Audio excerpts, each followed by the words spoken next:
ಪುಸ್ತಕದಲ್ಲಿರ್ತಕ್ಕಂಥ ಮೊದಲ ಪಾಠ ರಾಸಾಯನಿಕ ಕ್ರಿಯೆಗಳು ಮತ್ತು ಸಮೀಕರಣಗಳು ಅಂತಕ್ಕಂಥ ಪಾಠದ ನೋಟ್ಸನ್ನು ಈ ವಿಡಿಯೋದಲ್ಲಿ ತಂದಿದ್ದೀನಿ. ಸೊ ಸುಮಾರು ವಿದ್ಯಾರ್ಥಿಗಳು ಕೇಳ್ತಿದ್ರು, ಸರ್ ನಮಗೆ ಎಲ್ಲ ಸಿಗ್ತದೆ ಬಟ್ ನೋಟ್ಸ್ ಕೊಡಿ ಅಂತ. ಸೊ ಇವತ್ತು ನೋಟ್ಸ್ ಕೊಡ್ತಾ ಇದ್ದೀನಿ. ಇದು ಫಸ್ಟ್ ಪಾರ್ಟ್ ಇದೆ. ಇನ್ನೊಂದು ಪಾರ್ಟ್ ಇದೆ, ಸಾಧ್ಯವಾದಷ್ಟು ಕನ್ಸೆಪ್ಟ್ ತಿಳಿಲಿಲ್ಲ ಅಂದರೆ ಪದೇ ಪದೇ ವಿಡಿಯೋಗಳನ್ನು ನೋಡಿ ಖಂಡಿತವಾಗಿ ತಿಳಿತದೆ. ಸ್ವಲ್ಪ ಸೈನ್ಸ್ ಅಪ್ಲೈಡ್ ನಾಲೆಜ್ ಇರ್ತದೆ, ಪ್ರಾಕ್ಟಿಕಲ್ ಇರ್ತದೆ, ಆ್ಯಕ್ಟಿವಿಟಿಗಳನ್ನು ಮಾಡಬೇಕು. ಓಕೆನಾ? ಆ್ಯಕ್ಟಿವಿಟಿ ಮಾಡಿದ ಕೂಡಲೇ ತೀರ್ಮಾನ ವೀಕ್ಷಣೆಗಳನ್ನು ನೀವು ಏನು ಮಾಡ್ಬೋದು, ನೆನಪಿನಲ್ಲಿ ಇಟ್ಕೊಳ್ಳಿಕ್ಕೆ ಸಾಧ್ಯ. ಬಟ್ ಏನು ಥಿಯರಿಯಲ್ಲಿ ನೀವು ನೆನಪಿಟ್ಕೋಬೇಕು ಅನ್ನೋದನ್ನೇ ಇದೆಯಲ್ಲ, ಅದನ್ನು 100% ನಾನು ಕವರನ್ನು ಮಾಡ್ತೀನಿ. ಎಲ್ಲರೂ ವಿಡಿಯೋನ ಲೈಕ್, ಶೇರ್ ಹಾಗೂ ಸಬ್ಸ್ಕ್ರೈಬ್ ಮಾಡೋದನ್ನು ಮಾತ್ರ ಮರೆಯದಿರಿ. ಬಹಳ ವ್ಯೂಸ್ ಬಂತಂದರೆ ಸೆಕೆಂಡ್ ಪಾರ್ಟ್ ಅನ್ನು ಅದನ್ನು ಕೂಡ ಶಾರ್ಟ್ಲಿಯಾಗಿ ಅಪ್ಲೋಡ್ಗಳನ್ನು ಮಾಡ್ತೀನಿ. ಡೋಂಟ್ ವರಿ, ಎಲ್ಲ ಪಾಠದ ನೋಟ್ಸ್ಗಳು ಸಿಗ್ತವೆ. ಜಸ್ಟ್ ಲೈಕ್, ಶೇರ್, ಸಬ್ಸ್ಕ್ರೈಬ್ ಮಾಡಿ. ನಮ್ಮದೇ ಒಂದು ವಾಟ್ಸಪ್ ಚಾನಲ್ ಅದ, ಆಮೇಲೆ ನಮ್ಮದೇ ಒಂದು ಟೆಲಿಗ್ರಾಮ್ ಗ್ರೂಪ್ ಅದ. ಎರಡರ ಲಿಂಕನ್ನು ವಿಡಿಯೋದ ಡಿಸ್ಕ್ರಿಪ್ಷನ್ ಬಾಕ್ಸ್ನಲ್ಲಿ ನಾನು ಏನು ಮಾಡಿದ್ದೀನಿ ಕೊಟ್ಟಿದ್ದೀನಿ. ದಯಮಾಡಿ ಎಲ್ಲರೂ ಜಾಯ್ನ್ ಆದರೆ ಸೊ ಬೇಗ ತಮಗೆ ಏನಾಗ್ತವೆ ವಿಡಿಯೋಗಳು ಫಸ್ಟ್ ಆಗಿ ಸಿಗ್ತವೆ. ಶುರು ಮಾಡೋಣ. ನಮ್ಮ ದೈನಂದಿನ ಜೀವನದಲ್ಲಿ ನಾವು ಎರಡು ರೀತಿಯ ಬದಲಾವಣೆಗಳನ್ನು ಗಮನಿಸ್ತೀವಿ. ಅವುಗಳೆಂದರೆ ಭೌತ ಬದಲಾವಣೆ ಹಾಗೂ ರಾಸಾಯನಿಕ ಬದಲಾವಣೆ. ಈ ಅಧ್ಯಾಯದಲ್ಲಿ ನಾವು ರಾಸಾಯನಿಕ ಬದಲಾವಣೆಗಳ ಬಗ್ಗೆ ತಿಳಿದುಕೊಳ್ಳೋಣ. ಯಾವ ಬದಲಾವಣೆಯಲ್ಲಿ ಪ್ರಾರಂಭದಲ್ಲಿದ್ದ ವಸ್ತು ತನ್ನ ಸ್ವಭಾವ ಮತ್ತು ಗುರುತನ್ನು ಕಳೆದುಕೊಂಡು ಹೊಸ ವಸ್ತುವಾಗಿ ಬದಲಾಗುತ್ತದೆಯೋ ಅಂಥ ಬದಲಾವಣೆಗೆ ನಾವು ರಾಸಾಯನಿಕ ಬದಲಾವಣೆ ಅಂತ ಕರಿತೀವಿ. ಅಂದರೆ ಯಾವಾಗ ರಾಸಾಯನಿಕ ಬದಲಾವಣೆ ಉಂಟಾಗ್ತದೆಯೋ ಆಗ ನಾವು ರಾಸಾಯನಿಕ ಕ್ರಿಯೆ ನಡೆದಿದೆ ಅಂತ ನಾವೇನು ಮಾಡ್ತೀವಿ, ಹೇಳ್ತೀವಿ. ಆಹಾರ ಬೇಯುವಿಕೆ, ದ್ರಾಕ್ಷಿ ಹುದುಗುವಿಕೆ, ಆಹಾರ ಜೀರ್ಣವಾಗುವಿಕೆ, ಕಬ್ಬಿನ ತುಕ್ಕು ಹಿಡುವಿಕೆ, ಇವೆಲ್ಲ ಕ್ರಿಯೆಗಳು ಏನಪ್ಪ ಅಂತಂದರೆ ರಾಸಾಯನಿಕ ಕ್ರಿಯೆಗಳಿಗೆ ನಾವು ಉದಾಹರಣೆಗಳನ್ನು ಕೊಡ್ಬೋದು. ಮೊದಲು ನೋಡೋಣ ರಾಸಾಯನಿಕ ಕ್ರಿಯೆಗಳ ಗುಣಲಕ್ಷಣಗಳು.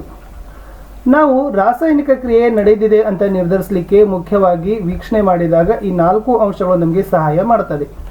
ಮೊದಲನೇದು ಸ್ಥಿತಿ ಬದಲಾವಣೆ, ಎರಡನೇದು ಬಣ್ಣದಲ್ಲಿ ಬದಲಾವಣೆ, ಮೂರನೇದು ಅನಿಲದ ಬಿಡುಗಡೆ, 4 ತಾಪದಲ್ಲಿ ಬದಲಾವಣೆ.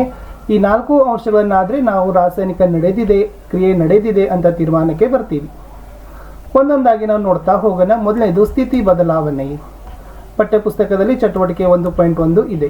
ಅಂದರೆ ಆ ಮೆಗ್ನೀಸಿಯಮನ್ನು ಉರಿಸಿದಾಗ ಅದು ಗಾಳಿಯಲ್ಲಿನ ಆಕ್ಸಿಜನ್ನೊಂದಿಗೆ ವರ್ತನೆ ಮಾಡ್ತದೆ. ಪ್ರಕಾಶಮಾನವಾದ ಬಿಳಿಯ ಜ್ವಾಲೆಯೊಂದಿಗೆ ಉರಿದು ಮೆಗ್ನೀಸಿಯಂ ಆಕ್ಸೈಡ್ ಪುಡಿಯಾಗಿ ಬದಲಾಗ್ತದೆ.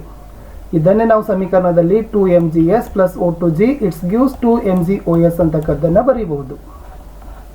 ಇನ್ನೊಂದು ಎರಡನೇದು ಬಣ್ಣದಲ್ಲಿ ಬದಲಾವಣೆ. ಸೊ ಇದಕ್ಕೆ ಉದಾಹರಣೆ ಕೊಡಬಹುದು. ನಿಮ್ಮ ಚಟುವಟಿಕೆ 1.2ರಲ್ಲಿ ಬಣ್ಣರಹಿತ ಸೀಸದ ನೈಟ್ರೇಟ್ನೊಂದಿಗೆ ಬಣ್ಣರಹಿತ ಪೊಟ್ಯಾಸಿಯಂ ಅಯೋಡೈಡ್ ವರ್ತಿಸಿದಾಗ ಹಳದಿ ಬಣ್ಣದ ಸೀಸದ ಅಯೋಡೈಡ್ ಉತ್ಪತ್ತಿ ಆಗ್ತದೆ. ಇದೇ ಸಮೀಕರಣ ಇದೆ. PbNO3 twice Aq + 2KlAq it gives PbLO2s + 2KnO3. 3 ಮತ್ತು 4 ಅನಿಲದ ಬಿಡುಗಡೆ ಮತ್ತು ತಾಪದಲ್ಲಿ ಬದಲಾವಣೆ. ಚಟುವಟಿಕೆ 1.3ರಲ್ಲಿ ಇದೆ.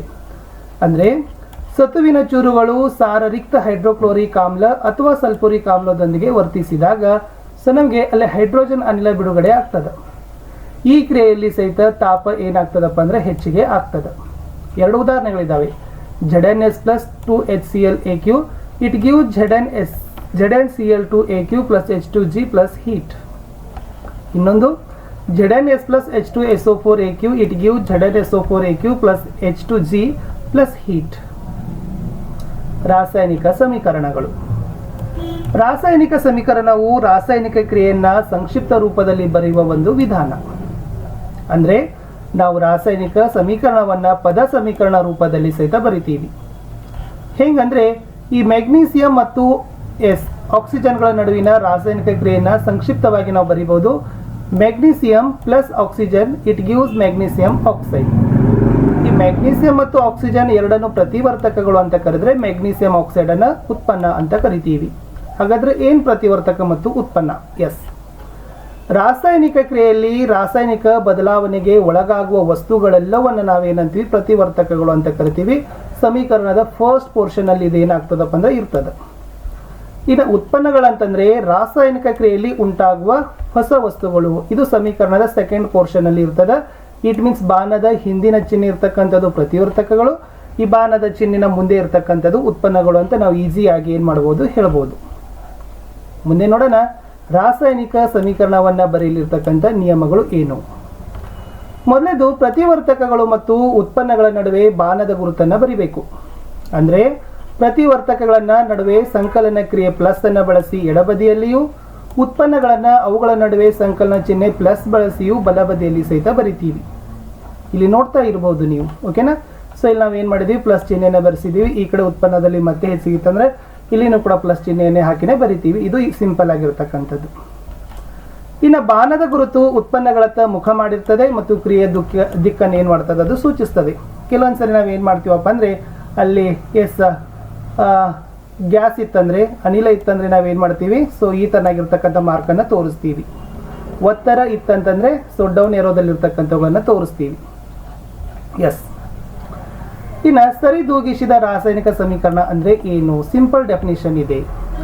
ವಿವಿಧ ಧಾತುಗಳ ಪರಮಾಣುಗಳ ಸಂಖ್ಯೆಯು ಎರಡೂ ಬದಿಗಳಲ್ಲಿ ಸಮಾನವಾಗಿರುವ ರಾಸಾಯನಿಕ ಸಮೀಕರಣಕ್ಕೆ ನಾವು ಸರಿದೂಗಿಸಿದ ಸಮೀಕರಣ ಅಂತ ಕರಿತೀವಿ. ಸ್ವಲ್ಪ ಇದು ನೆನಪಿಟ್ಕೊಡ್ರಿ. ರಾಶಿ ಸಂರಕ್ಷಣಾ ನಿಯಮವನ್ನು ಅನುಸರಿಸಲಿಕ್ಕೆ ನಾವು ಸಮೀಕರಣವನ್ನು ಸರಿದೂಗಿಸ್ತೀವಿ. ಹಾಗಾದರೆ ರಾಸಾಯನಿಕ ಸಮೀಕರಣ ಸರಿದೂಗಿಸುವ ಹಂತಗಳು ಯಾವುವು? ಮೊದಲನೇದು, ರಾಸಾಯನಿಕ ಸಮೀಕರಣವನ್ನು ಬರಿಬೇಕು. ಪ್ರತಿ ಅಣುಸೂತ್ರದ ಸುತ್ತ ಆವರಣವನ್ನು ಬಿಡಿಸಬೇಕು. ಎರಡನೇದು, ಸಮೀಕರಣದ ಎರಡೂ ಬದಿಗಳಲ್ಲಿರುವ ವಿವಿಧ ಧಾತುಗಳ ಪರಮಾಣುಗಳ ಸಂಖ್ಯೆಗಳನ್ನು ಪಟ್ಟಿ ಮಾಡಬೇಕು. ಮೂರನೇದು, ಸಮೀಕರಣದಲ್ಲಿರುವ ಗರಿಷ್ಠ ಸಂಖ್ಯೆಯ ಪರಮಾಣುಗಳನ್ನು ಹೊಂದಿರತಕ್ಕಂಥ ಸಂಯುಕ್ತವನ್ನು ಆರಿಸಬೇಕು. ಅದರಲ್ಲಿ ಗರಿಷ್ಠ ಸಂಖ್ಯೆಯ ಪರಮಾಣುಗಳನ್ನು ಹೊಂದಿರುವ ಧಾತುಗಳ ಪರಮಾಣುಗಳನ್ನು ಸರಿದೂಗಿಸಬೇಕು. 4, ಸಹಾಂಕವನ್ನು ಬರೆಯುವ ಮೂಲಕ ಪ್ರತಿವರ್ತಕ ಮತ್ತು ಉತ್ಪನ್ನಗಳ ಎಲ್ಲ ಪರಮಾಣುಗಳನ್ನು ಸರಿದೂಗಿಸಬೇಕು.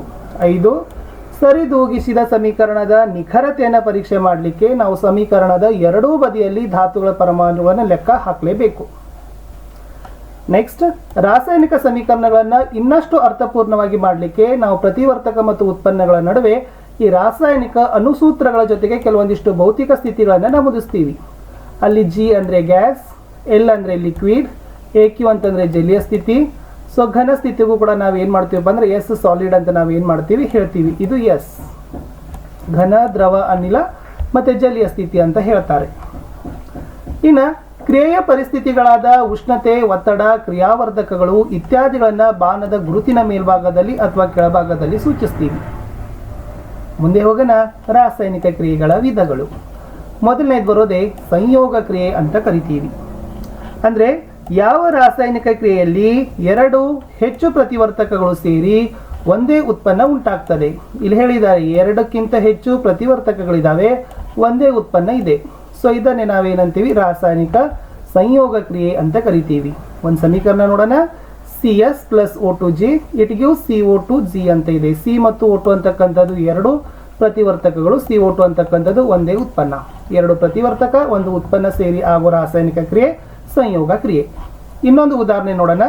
ಹೈಡ್ರೋಜನ್ ಮತ್ತು ಆಕ್ಸಿಜನ್ಗಳಿಂದ ನೀರು ಉಂಟಾಗೋದು. 2H2G + O2G it gives 2H2OL ಅಂತಕ್ಕಂಥದ್ದು ಇದೆ. H2 ಮತ್ತು O2 ಅಂತಕ್ಕಂಥದ್ದು ಪ್ರತಿವರ್ತಕ, H2O ಅಂತಕ್ಕಂಥದ್ದು ಉತ್ಪನ್ನ. ಇನ್ನೊಂದು ಉದಾಹರಣೆ ನೋಡೋಣ. ಈ ಕ್ಯಾಲ್ಸಿಯಂ ಆಕ್ಸೈಡ್ ನೀರಿನೊಂದಿಗೆ ವೇಗವಾಗಿ ವರ್ತಿಸ್ತದೆ. ದೊಡ್ಡ ಪ್ರಮಾಣದಲ್ಲಿ ಉಷ್ಣ ಬಿಡುಗಡೆ ಮಾಡ್ತಾ ಅರಳಿದ ಸುಣ್ಣ ಅಂದರೆ ಕ್ಯಾಲ್ಸಿಯಂ ಹೈಡ್ರಾಕ್ಸೈಡ್ ಅನ್ನು ಉತ್ಪತ್ತಿ ಮಾಡ್ತದೆ. ಅದನ್ನೇ ಹೇಳ್ತೀವಿ CaO + H2O it gives CaOH2+ ಉಷ್ಣ ಅಂತಕ್ಕಂಥದ್ದು ಸಹಿತ ಸಂಯೋಗ ಕ್ರಿಯೆಗೆ ಉದಾಹರಣೆಗಳೇ ಆಗಿದ್ದಾವೆ. ಅಂದರೆ ಈ ಮೇಲ್ಕಂಡ ಕ್ರಿಯೆಯಲ್ಲಿ ಹೆಚ್ಚಿನ ಪ್ರಮಾಣದ ಉಷ್ಣ ಬಿಡುಗಡೆ ಆಗ್ತಾ ಹೋಗ್ತದೆ.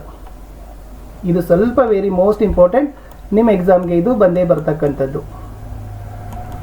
ಯಾವ ಕ್ರಿಯೆಯಲ್ಲಿ ಹೆಚ್ಚಿನ ಪ್ರಮಾಣದ ಉಷ್ಣ ಬಿಡುಗಡೆ ಆಗ್ತದೋ ಅಂತ ಕ್ರಿಯೆಗೆ ನಾವು ಬಹಿರುಷ್ಣಕ ರಾಸಾಯನಿಕ ಕ್ರಿಯೆ ಅಂತ ಕರಿತೀವಿ.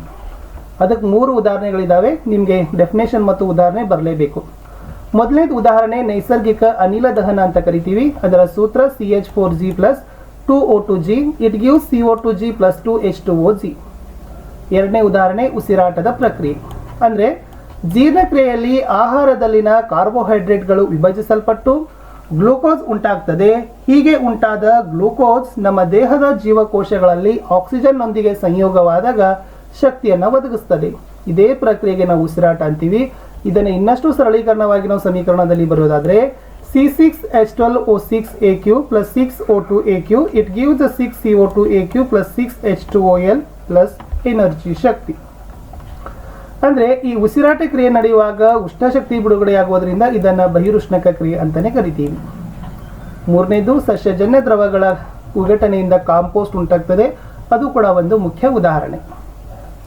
ಇನ್ನು ವಿಭಜನ ಕ್ರಿಯೆಗೆ ಹೋಗೋಣ. ನೋಡಿ, ಒಂದು ಪ್ರತಿವರ್ತಕ ಸರಳ ಉತ್ಪನ್ನಗಳಾಗಿ ವಿಭಜನೆಯಾಗುವ ಕ್ರಿಯೆಯೇ ವಿಭಜನ ಕ್ರಿಯೆ. ವೆರಿ ಈಸಿ ಇದೆ. ಒಂದೇ ಪ್ರತಿವರ್ತಕ ಬಹಳ ಸರಳ ಉತ್ಪನ್ನಗಳಾಗಿ ವಿಭಜನೆ ಆಗ್ತಕ್ಕಂಥ ಕ್ರಿಯೆಯೇ ವಿಭಜನ ಕ್ರಿಯೆ ಅಂತ ಕರಿತೀವಿ. ಇದರಲ್ಲಿ 3 ಪ್ರಕಾರದ ವಿಭಜನೆಗಳನ್ನು ನಾವು ನೋಡ್ತೀವಿ. ಉಷ್ಣ ವಿಭಜನ ಕ್ರಿಯೆ, ವಿದ್ಯುತ್ ವಿಭಜನೆ ಕ್ರಿಯೆ, ದ್ಯುತಿ ವಿಭಜನ ಕ್ರಿಯೆ ಅಂತ ಹೇಳ್ತೀವಿ. ಸೊ ಮೊದಲಿಗೆ ನೋಡೋಣ, ಉಷ್ಣ ವಿಭಜನೆ ಕ್ರಿಯೆ ಅಂದರೆ ಏನು. ಎಸ್, ವಿಭಜನೆ ಕ್ರಿಯೆಯನ್ನ ಕಾಯಿಸುವ ಮೂಲಕ ನಡೆಸಿದರೆ ಅದನ್ನ ಉಷ್ಣ ವಿಭಜನೆ ಕ್ರಿಯೆ ಅಂತ ಕರಿತೀವಿ. ಎಸ್, ವಿಭಜನೆ ಕ್ರಿಯೆ ಯಾವುದರ ಮೂಲಕ ನಡಿಬೇಕು? ಕಾಯಿಸುವುದರ ಮೂಲಕ ನಡಿಬೇಕು. ಅದೇ ಉಷ್ಣ ವಿಭಜನ ಕ್ರಿಯೆ. ಹಾಗಾದ್ರೆ ಅದಕ್ಕೊಂದು ಉದಾಹರಣೆ ಕೊಡಬಹುದು. ಅಂದ್ರೆ ಈ ಫೆರಸ್ ಸಲ್ಫೇಟ್ನ ಹರಳುಗಳನ್ನ ಇದು ನೆನಪಿಟ್ಕೋಬೇಕು, ಮೋಸ್ಟ್ ಇಂಪಾರ್ಟೆಂಟ್. FeSO4.7H2O ಕಾಸಿದಾಗ ನೀರಿನ ಅಣುಗಳನ್ನು ಕಳೆದುಕೊಳ್ಳುತ್ತದೆ ಮತ್ತೆ ಹರಳುಗಳ ಬಣ್ಣ ಕೆಂಪು ಕಂದು ಬಣ್ಣಕ್ಕೆ ಬದಲಾಗ್ತದೆ. ಇದು ನಂತರ ferric oxide Fe2O3, FeZO3, sulphur dioxide SO2 ಮತ್ತು ಸಲ್ಫರ್ ಟ್ರೈಆಕ್ಸೈಡ್ SO3ಗಳಾಗಿ ವಿಭಜನೆಯನ್ನು ಹೊಂದುತ್ತದೆ. ಸೊ ನೀವು ಇದೇ ತರನಾಗಿ ಪ್ರಿಪೇರ್ ಮಾಡಬೇಕು. ಕಷ್ಟ ಆಗ್ತದೆ, ಬಟ್ ಹೇಳಕ್ಕೆ ಬರೋದಿಲ್ಲ, ಅಂಕಗಳು ಬೇಕು. ಒಂದು ಸಮೀಕರಣ 2FeSO4S, Fe2O3S, SO2G plus SO3G ಅಂತಕ್ಕಂಥದ್ದು. ಇದನ್ನು ನಾವೇನು ಮಾಡಬಹುದು? ಈ ಕ್ರಿಯೆಯಲ್ಲಿ ಸಮೀಕರಣವನ್ನು ಬರೀಬಹುದು. ಇನ್ನೊಂದು ಉದಾಹರಣೆ ಇದೆ. ಈ ಜ್ವಾಲೆಯನ್ನು ಬಳಸಿ ಸೀಸದ ನೈಟ್ರೇಟ್ ಅನ್ನು ಕಾಸಿದಾಗ ಕಂದು ಬಣ್ಣದ ಧೂಮ ಬರ್ತದೆ. ಇದೇ ಧೂಮವನ್ನು ನಾವು ನೈಟ್ರೋಜನ್ ಡೈಆಕ್ಸೈಡ್ ಅಂತೀವಿ. ಅದರ ಒಂದು ಸಮೀಕರಣ 2PbNO3 twice S, it gives 2PbOS plus 4NO2G plus O2G. ಇನ್ನೊಂದು ಉದಾಹರಣೆ ಹೇಳ್ತಾರೆ. ಈ ಕ್ಯಾಲ್ಸಿಯಂ ಕಾರ್ಬೋನೇಟ್ ಅನ್ನ ಕಾಯಿಸಿದಾಗ ಈ ಕ್ಯಾಲ್ಸಿಯಂ ಆಕ್ಸೈಡ್ ಮತ್ತು ಕಾರ್ಬನ್ ಡೈಆಕ್ಸೈಡ್ ಆಗಿ ವಿಭಜನೆಗೊಳ್ಳುತ್ತದೆ. ಇದನ್ನು ಹೇಗೆ ಹೇಳ್ಬೋದು?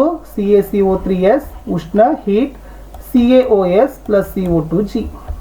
ಅಂದರೆ ಇದು ವಿವಿಧ ಕೈಗಾರಿಕೆಗಳಲ್ಲಿ ಉಪಯೋಗಿಸುವ ಒಂದು ಪ್ರಮುಖವಾಗಿರ್ತಕ್ಕಂಥ ವಿಭಜನೆ ಕ್ರಿಯೆ ಆಗದ. ಈ ಕ್ರಿಯೆಯಲ್ಲಿ ಉತ್ಪತ್ತಿಯಾಗ್ತಕ್ಕಂಥ ಕ್ಯಾಲ್ಸಿಯಂ ಆಕ್ಸೈಡನ್ನು ಸುಣ್ಣ ಅಥವಾ ಸುಟ್ಟ ಸುಣ್ಣ ಅಂತ ಕರಿತೀವಿ. ಇದನ್ನು ಸಿಮೆಂಟ್ ತಯಾರಿಕೆಯಲ್ಲಿ ಬಳಸ್ತೀವಿ. ವೆರಿ ಮೋಸ್ಟ್ ಇಂಪಾರ್ಟೆಂಟ್ ಆಗಿರ್ತಕ್ಕಂಥ ಪಾಯಿಂಟ್ ಇದೆ. ಇನ್ನು ವಿದ್ಯುತ್ ವಿಭಜನೆ ಕ್ರಿಯೆ ಈ ಪಾಠದಲ್ಲಿ ಬರ್ತಕ್ಕಂಥ ವೆರಿ ಮೋಸ್ಟ್ ಇಂಪಾರ್ಟೆಂಟ್ ಆಗಿರ್ತಕ್ಕಂಥ ಚಿತ್ರ. ಸೊ ನಾನು ನಿಮ್ಗೆ ಒಂದೇ ಒಂದು ಚಿತ್ರ ಕೊಟ್ಟಿದ್ದೀನಿ, ಇದು ಒಂದೇ ನೀವೇನು ಮಾಡಬೇಕು? ಪ್ರಿಪೇರ್ ಮಾಡಿ. ಫಸ್ಟ್ ಡೆಫಿನೇಷನ್ ನೋಡೋಣ.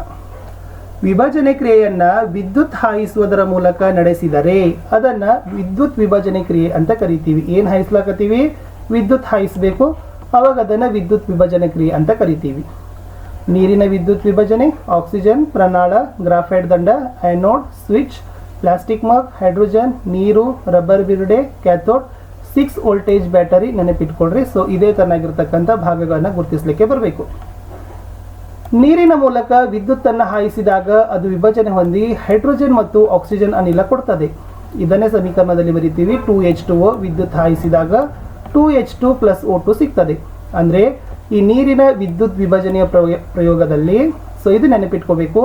ಆ್ಯನೋಡ್ನಲ್ಲಿ ಆಕ್ಸಿಜನ್ ಉಂಟಾಗ್ತದೆ, ಕ್ಯಾಥೋಡ್ನಲ್ಲಿ ಹೈಡ್ರೋಜನ್ ಉಂಟಾಗ್ತದೆ. ನಿಮಗೆ ಅಪ್ಲೈಡ್ ಕ್ವಶನ್ಸಲ್ಲಿ ಇದೇ ಕೇಳ್ತಾರೆ. ಆ್ಯನೋಡ್ನಲ್ಲಿ ಉಂಟಾಗೋದು ಆಕ್ಸಿಜನ್, ಕ್ಯಾಥೋಡ್ನಲ್ಲಿ ಉಂಟಾಗೋದು ಹೈಡ್ರೋಜನ್. ಎಸ್, ಈ ಪ್ರಕ್ರಿಯೆಯಲ್ಲಿ ಒಂದು ಪ್ರಣಾಳದಲ್ಲಿ ಸಂಗ್ರಹಿತವಾದ ಹೈಡ್ರೋಜನ್ನ ಗಾತ್ರ ಇನ್ನೊಂದು ಪ್ರಣಾಳದಲ್ಲಿ ಸಂಗ್ರಹಿತವಾದ ಆಕ್ಸಿಜನ್ ಅನಿಲದ 2 ಪಟ್ಟು ಇರ್ತದೆ. ಎಷ್ಟು ಪಟ್ಟು? 2 ಪಟ್ಟು.